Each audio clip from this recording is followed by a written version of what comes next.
Hey guys, welcome to 2-Minute Terms Day. I'm Hannah, and in these videos I teach you some ceramics terms. But today we have 4 terms, so it's probably going to take a bit more than 2 minutes. I'll try to keep it short, but I also want to be thorough.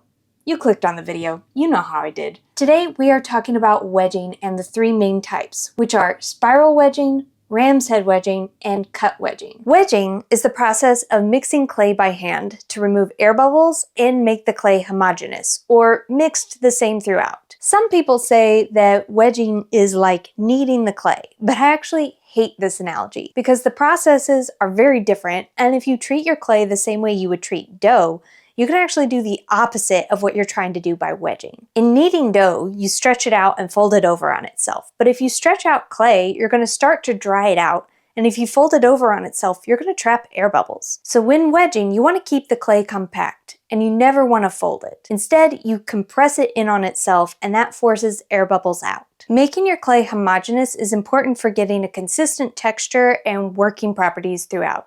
You don't want to have a mixture of plastic and leather hard clay that can make it really hard to shape and create what you want. And having a lot of air bubbles can make it really difficult to sculpt and refine your forms. This is even more true when you're working on the wheel than when you're hand building. So the amount that you need to wedge depends on what you're doing and what works for you. And in some instances, like if you're making agate ware, you don't want to fully homogenize the clay. But we already have 4 words today, so we'll save agate ware for another day. Now that we know what wedging is, let's talk about the 3 main types. First, we have spiral wedging, and I think this is the most common type. It's the one that I see most often demonstrated in person and in videos on how to wedge. And it makes sense because this method works well from very small to very large amounts of clay. In spiral wedging, you lift and press the clay in on itself primarily with one hand, and with the support of your second hand. This causes the clay to become sort of a conch shell shape, with a wide spiral on one side and a narrow tail on the other. When you get really good and consistent at it, you move at an angle that causes the tail to turn and wrap back under the large side of the spiral,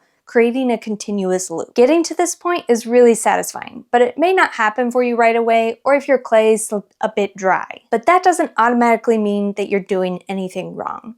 So keep practicing, keep watching videos on how to do it, and if you can, ask a friend or a teacher to coach you when you're wedging. Next, we have ram's head wedging. I think this method is the easiest to master, but you can only really use it with small to medium amounts of clay. In ram's head wedging, you lift and press the clay in on itself equally with both hands, creating a uniform spiral throughout the clay that is equally visible on both sides. And this is where the name comes from.